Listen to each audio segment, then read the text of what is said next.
Hey, c'est Mystique, aujourd'hui je vous retrouve pour ma vidéo What's New du mois de mai.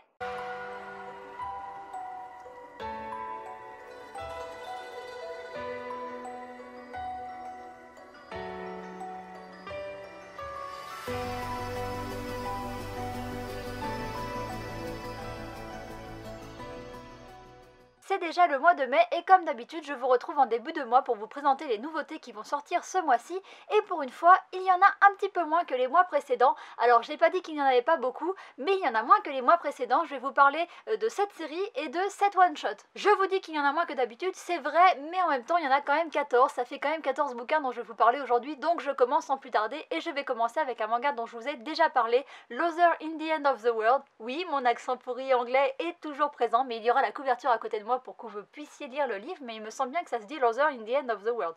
Bon, en tout cas, c'est un manga que j'ai déjà présenté sur ma chaîne dans ma vidéo haul du mois de janvier. C'est une nouvelle maison d'édition qui s'appelle la maison d'édition Shiba, et donc c'est une toute récente maison d'édition, donc il faut les encourager. Et si vous avez envie de savoir de quoi ce manga parle, et ben il faut aller voir ma vidéo qui sera dans le i et dans la barre d'infos. J'ai rien d'autre de plus à vous dire à part aller voir mon autre vidéo. Le deuxième livre dont je vais vous parler aujourd'hui, c'est un guide touristique qui s'appelle le guide du geek trotteur au Japon. Ça va être publié chez Glénat et ça va coûter à peu près 13 €. Il va sortir le 15 mai et c'est bien dommage parce que je l'aurais bien emmené dans mon futur voyage au Japon puisque je décolle pour le Japon le 12 mai, tout bientôt. Je suis trop pressée et du coup ça aurait été super cool de pouvoir avoir ce guide qui parle un peu de circuit autour de la culture geek japonaise, de la culture pop, et donc ça aurait été très intéressant. Ça va pas m'empêcher de faire des visites sur ce thème, mais du coup j'aurais pas le guide et c'est bien dommage. Mais franchement j'ai été au Japon pour la première fois de ma vie il y a un an, j'ai vraiment eu un gros coup de cœur et si mon coup de cœur se confirme avec ce deuxième voyage, je pense que j'y retournerai plus tard dans ma vie parce que c'est vraiment un pays que j'ai adoré. Et donc je m'intéresse quand même à ce guide même s'il sort après mon voyage parce que pour de futurs voyages ça pourrait être intéressant. Je passe maintenant au manga que j'ai reçu en avance et que j'ai déjà lu et je vais commencer avec 50 nuances de gras qui est publié chez Doki Doki. La série est en cours avec 3 tomes et c'est un seinen. Et vous remarquerez que j'ai assorti mon t-shirt avec le thème de ce manga avec ce petit chat qui se remplit de junk food. Ce manga il nous raconte l'histoire de Hirofuda, une elfe qui a quitté ce monde pour rejoindre celui des humains afin de pouvoir se délecter de notre délicieuse nourriture.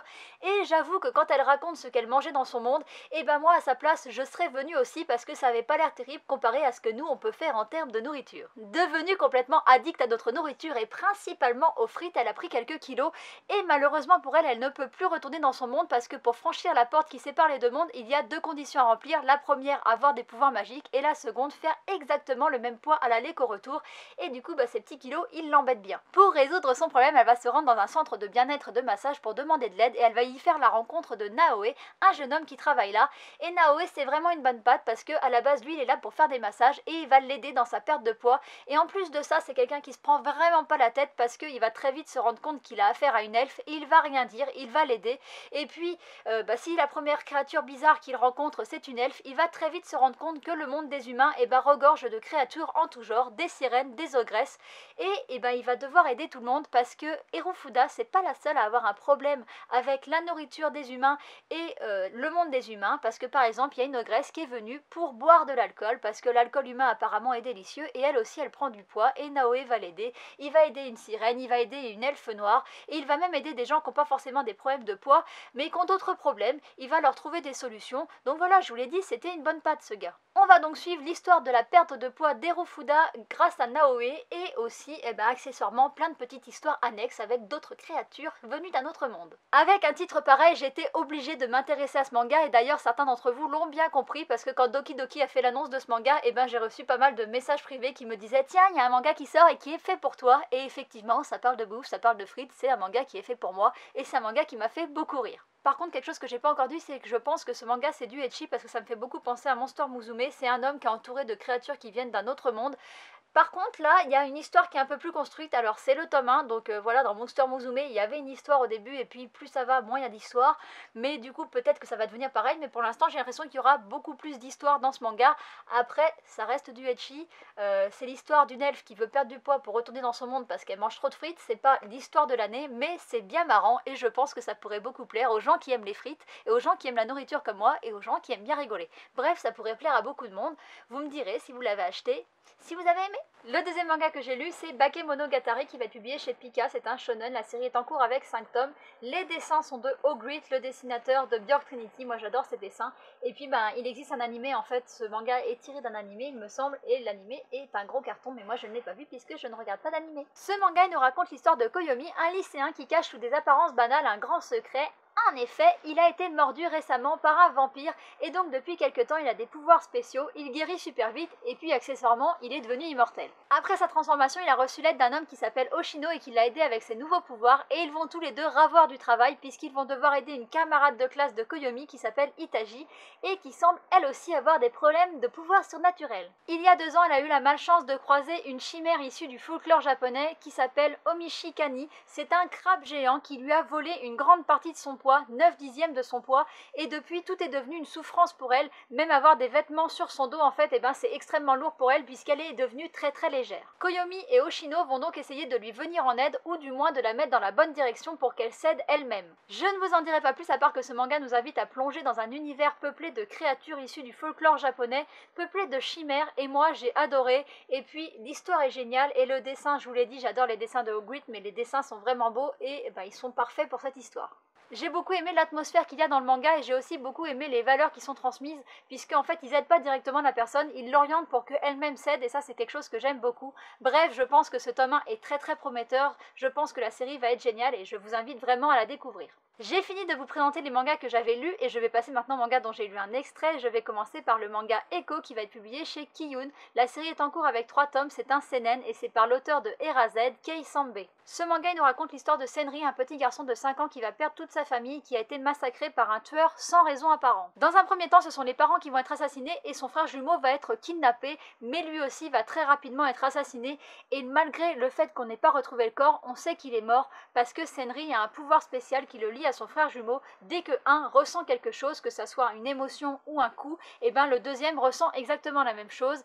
Et Senri va vivre le calvaire de son frère qui va être torturé et puis un jour il va plus rien sentir et donc il va savoir qu'il est décédé. 13 ans plus tard, Senri vit une vie un petit peu borderline entre son lycée et des petites arnaques et un jour à la télé, par hasard, il va voir un homme qui a des cicatrices sur le bras et c'est exactement les cicatrices de la personne qui a kidnappé et assassiné son frère et donc à partir de ce moment-là, il va plus qu'avoir une idée en tête, c'est se venger. J'ai adoré Erazed et cet extrait m'a convaincu, je trouve que cet auteur a vraiment le don pour nous sortir des histoires qui sont en même temps réelles et en même temps avec une part de fantastique et qui sont hyper prenantes, hyper haletantes et j'ai qu'une envie, c'est d'avoir le tome 1 entre les mains pour savoir ce qui va se passer et pour savoir ce que Senri va faire pour retrouver cet homme et franchement ça m'a vraiment hypé, j'ai vraiment envie de savoir, je ne tiens plus, j'ai lu l'extrait il y a quelques jours, maintenant j'ai envie de savoir. Donc lui, autant vous dire que c'est sûr que je vais l'acheter. Le suivant, je suis sûre de l'acheter aussi, c'est Versailles of the Dead, c'est une série qui est en cours avec 2 tomes qui va être publiée chez Kana et c'est un seinen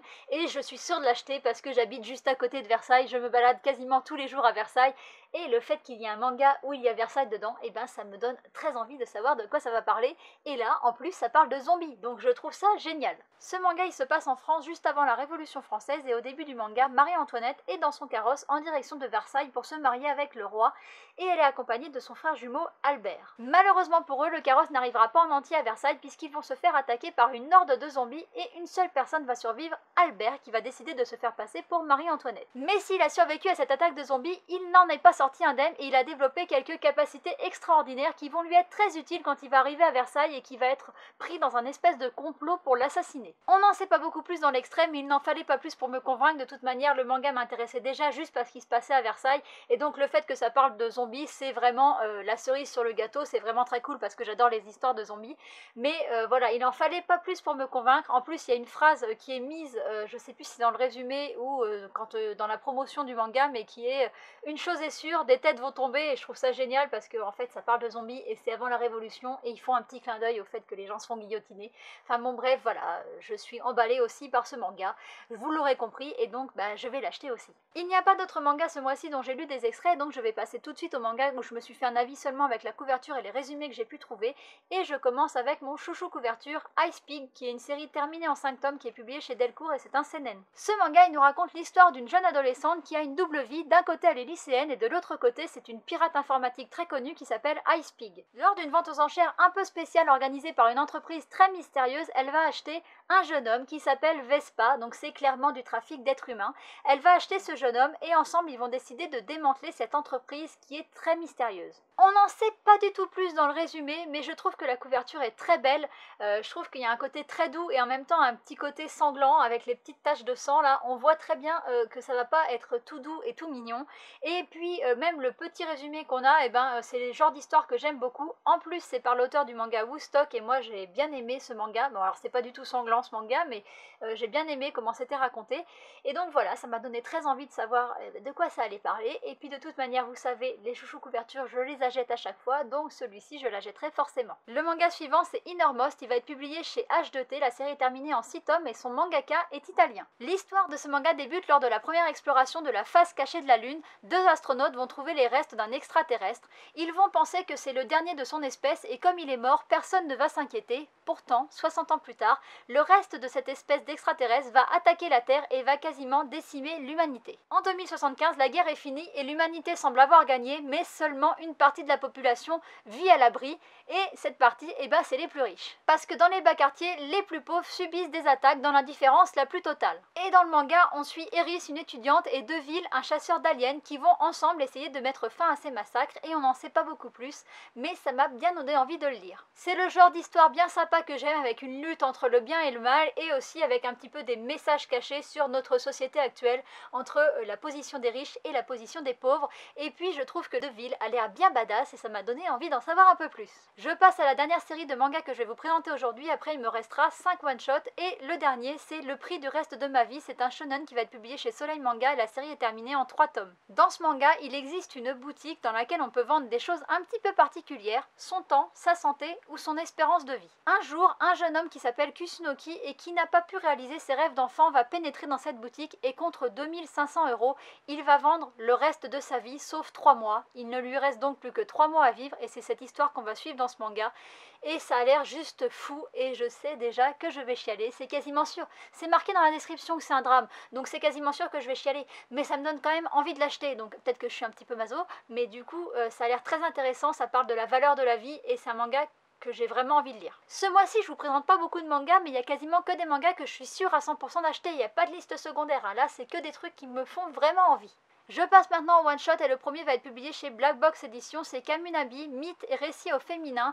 C'est un seinen qui va coûter quand même 16 €. Dans ce manga, le personnage principal est une scientifique renommée qui va être amenée à enquêter sur l'histoire du Japon et elle va être amenée à démonter des mythes ou des récits qui sont basés sur des croyances populaires. Elle va être parfois confrontée à des mythes et à des croyances très tenaces ou encore parfois elle va être confrontée à une réalité qui est encore plus folle que la fiction. Ce one-shot il mélange l'histoire du Japon et la culture japonaise, tout ce qui est folklorique, les mythes, les croyances populaires et c'est des choses qui m'intéressent beaucoup. J'imagine qu'il a été bien documenté, en tout cas je l'espère. La couverture est très belle et me fait très envie, donc il est sur ma wishlist même si vu son prix je suis pas sûre de pouvoir me le prendre en mai, mais on verra bien, en tout cas je vais m'y intéresser de près. Un autre qui m'intéresse beaucoup c'est Humanitas qui va être publié chez Glénat, c'est un seinen et il va coûter 11 €. Ce manga il va suivre le destin de 3 personnes très différentes à 3 époques différentes. On a Ocello, un chevalier aveugle pendant l'invasion espagnole, on a Yuri qui est un joueur d'échecs et ça se passe pendant la guerre froide et on a Ena, une chasseuse de baleines au pôle Nord. Apparemment ce manga il s'intéresse à des questions d'humanité et de vie et il pose la question en fait qu'est-ce qui nous fait vivre et donc on n'en sait pas du tout beaucoup plus mais comme c'est un one shot et que ça a l'air d'être un petit peu des destins croisés, je trouve que ça peut être très intéressant et donc j'ai envie de m'y intéresser même si là j'ai même pas vu la couverture parce que sur le site il n'y avait pas encore la couverture, donc on verra bien, peut-être que les dessins vont pas du tout me plaire et vont me rebuter mais je pense que l'histoire a l'air très intéressante. Le suivant c'est Mermaid Prince qui va être publié chez Delcourt, c'est un shoujo qui regroupe 3 histoires. La première histoire c'est Mermaid Prince et ça parle d'une sirène qui est capable d'exaucer tous les vœux et bien sûr il y a un garçon qui veut rencontrer cette sirène pour exaucer ses vœux. On n'en sait pas plus. La deuxième histoire c'est Léo de Pluie et Lune et c'est l'histoire d'une fille qui a peur des garçons. La troisième histoire c'est Jour de neige et ça nous raconte l'histoire d'un père et son fils qui vont devoir un jour se réfugier dans une médiathèque et on sait pas pourquoi. On n'en sait pas du tout beaucoup plus mais en même temps j'ai déjà peur que ces histoires soient trop courtes donc si on nous en disait trop ça serait pas bien. Donc voilà, il faut savoir que c'est par l'auteur de Hors Summer Holidays que moi j'ai beaucoup aimé et donc ça m'a donné envie de m'y intéresser. En plus la couverture est très jolie, les dessins de Our Summer Holiday étaient très beaux et donc voilà, je sens que je vais encore craquer. Le quatrième one shot c'est Stand By My Love Letter qui va être publié chez Akata et c'est un shoujo aussi. Et cette histoire renverse un petit peu les codes habituels du shoujo puisque pour une fois c'est un garçon qui va écrire une lettre d'amour à une fille et la fille va l'envoyer bouler parce qu'ils ne se connaissent pas et donc elle va refuser son invitation à sortir ensemble et elle va lui proposer qu'ils apprennent à se connaître. On n'en sait pas beaucoup plus dans le résumé, la couverture est vraiment très belle et donc ça m'a donné beaucoup envie de m'y intéresser, je trouve qu'elle est vraiment sublime cette couverture et voilà, on n'en sait pas plus mais bon ça renverse un petit peu les codes habituels, on va voir comment ça se passe. C'est un one shot, je craquerai, je ne me voile plus la face, non je ne me voile plus la face, c'est bon, je sais que je vais craquer. Le dernier one shot et le dernier manga dont je vais vous parler aujourd'hui, c'est La vie devant toi qui va être publié chez Akata et c'est un seinen. Ça nous raconte l'histoire d'un jeune aide-soignant qui vient de démissionner de son travail dans une maison de retraite, sûrement à cause de quelque chose qui s'y est passé. On sait qu'il y a quelque chose qu'il n'arrive pas à oublier mais on ne sait pas quoi et il va retrouver un travail qui est de s'occuper d'un vieux papy un petit peu bougon. Vu comment le résumé est tourné, on suppose que ce nouveau travail va l'aider à se reconstruire mais on n'en sait pas beaucoup plus, mais par contre je trouve que c'est un sujet qui est très peu abordé, les maisons de retraite, et donc ça a l'air super intéressant et j'ai vraiment hâte de découvrir ce tome. Enfin, j'ai vraiment été surprise en fait par l'histoire et ça m'a vraiment donné envie d'en savoir plus. Donc on verra bien, mais comme je vous l'ai dit, je ne me voile plus la face et tout ce qui est one shot, je sais quasiment qu'à chaque fois je craque, donc voilà, je sais que celui-ci aussi, je pourrais vous en reparler sûrement sur Instagram dans un post. En tout cas pour aujourd'hui, j'ai terminé de vous présenter les mangas dont je voulais vous parler. N'hésitez pas comme d'habitude à me dire en commentaire vous ce que vous avez repéré pour ce mois-ci et si j'en ai oublié. J'espère que la vidéo vous aura plu et puis je vous dis à bientôt pour une prochaine. Bye bye!